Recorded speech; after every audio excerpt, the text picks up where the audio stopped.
باغ خانم حیدری. ماشاءالله سایز میوه ببینید، قسمت رو ببینید. نور توی صفحه است خیلی خوب نمیتونه نشون بده، ولی خب ماشاءالله میوه بی‌قالب، خوب، خوشگل، خوش رنگ، بدون ذره خرابی، بدون ذره آسیب روی پوستش. ماشاءالله میوه‌های خوش سایز کم نداره این باغ، با وجودی که یه دوره از برنامه ما استفاده کردن و خب میبینید شکر خدا نتیجه خوبی شده. منطقه چاهک یزد، باغ خانم حیدری.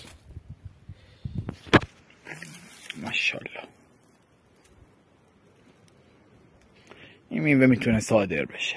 به ارگانیک، عالی، مرغوب.